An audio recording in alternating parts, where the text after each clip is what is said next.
It's 2001. I am pregnant with my second child, and I am about to break up with the great love of my life, by which I mean move out of New York City. We had a 2-bedroom apartment on the Upper East Side. It was rent stabilized. We had a job with a private school tuition, but this was not going to be enough for us to really raise the kids, raise 2 children, a boy and a girl. We knew the one coming was a boy, the way we wanted to. And so we came to Connecticut, we picked a town, we picked a house, and we got ready to move.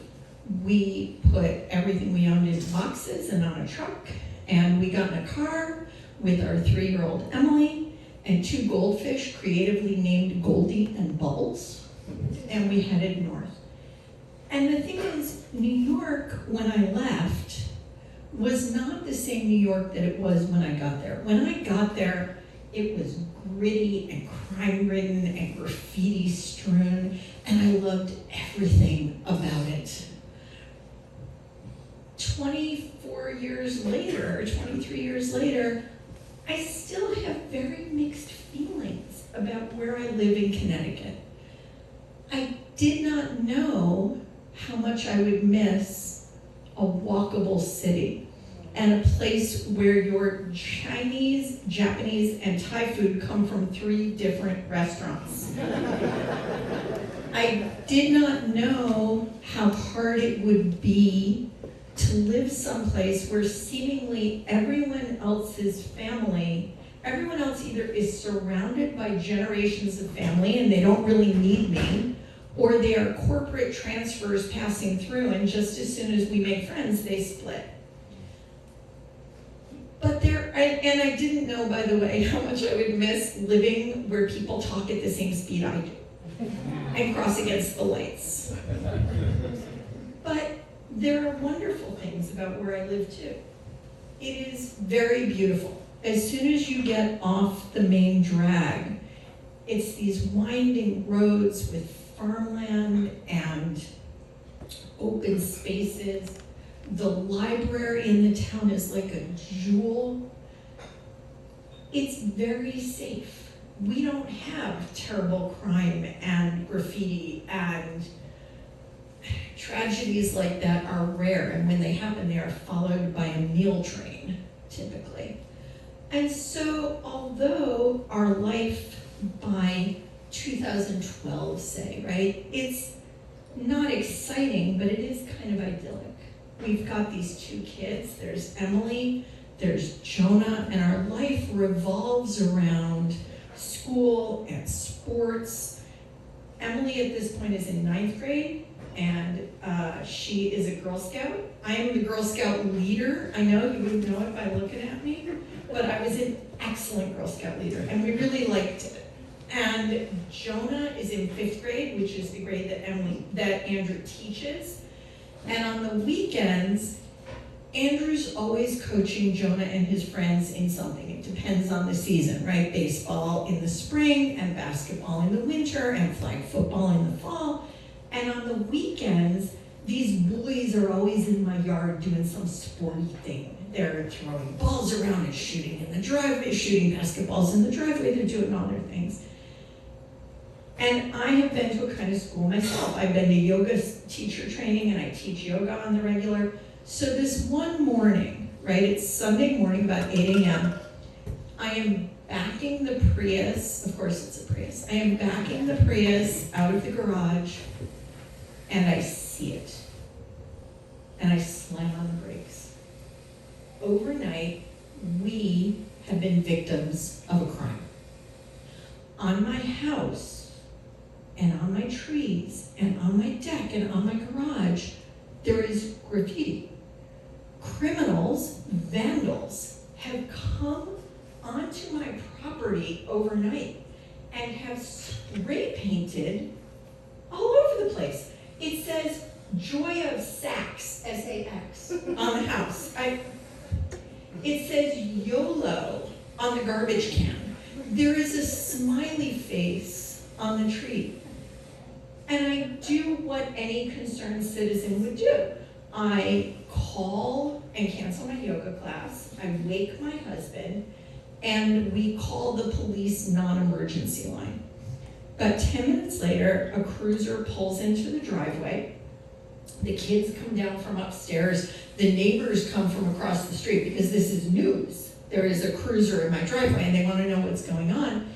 And Officer Darling, I shit you not, gets out of the cruiser and is like, "What's the problem, ma'am?" And I show him that vandals, miscreants, have come to my house overnight and done damage. And Officer Darling walks us around the property, joy of Sax and YOLO and the smiley face, and he does not seem overly concerned by any of this. Like, apparently one spray painted house in the Farmington Valley does not a crime wave make. And he goes back to the police station to file his report. And Andrew and I at this point, like, we are not happy about this because the house is fucked up and it's going to require some repair. We're gonna have to hire a painter. Like, we are not DIYers, in case you cannot tell this by looking at me. Like, this is not in my skill set. I can call guys. I got a guy for anything you need, but I cannot do this myself. But there is a certain kind of charm to it. Like, it's not tagging a subway car on the 6th line, but these presumably local youths have chosen to express themselves in some sort of out-of-the-box way, and we'll just deal with it. The day goes on. Our Sunday unfolds as one would expect. I do Girl Scouts with Emily, Andrew does the sport du jour with Jonah, we have dinner, the kids go upstairs to shower, and I'm washing the dishes, and Jonah, my 11-year-old, comes into the kitchen, and he's got this kind of hangdog look about him. That look where the children get kind of small because even though, like, you've only ever been loving to them, they seem afraid of you. And I say, "Jonah, my love, what's up?" And Jonah says, "I have to tell you something." And I say, "Oh." And Jonah says, "Remember yesterday when Mitchell was over and we were playing outside?" And I say, "Yes, dear, what of it?"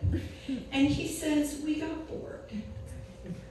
And we went in the garage to where Dad keeps the stuff for sports practice. And I got this can that he uses to make the lines like on the lawn. But I swear to God, I thought it was chalk. I didn't know it was paint." And I realize that my criminal is 5.5 feet tall and standing in front of me. And I say, "Okay, my love, we will deal with this. For now, I think you should go to bed." And in the morning, I call the police non-emergency line. And I let them know that, in fact, the criminals have been apprehended. And they will be identified. They have been identified. They will be dealt with most severely. Fear not. I also call Mitchell's mother, who comes over later that day with 3 things. She brings Mitchell and a scrub brush and a check for the painter. And she and I sit on the porch while the boys scrub YOLO off my garbage can. We share a beverage together. We chat about these children and whatever will we do with them. And I realize that everything is okay. It'll be fine. And I realize that I don't really know how things would have unfolded if we had opted for the rent-stabilized 2-bedroom apartment on the Upper East Side and that posh private school. There's no way of knowing that. Here we are, mixed feelings and all. I also know, though, that the city, my love, we didn't really break up. We're just on a break. And it's always there waiting for me. Everything I need. The restaurants and the crossing against the light and the theater and the fast-talking people and even the graffiti. Thank you.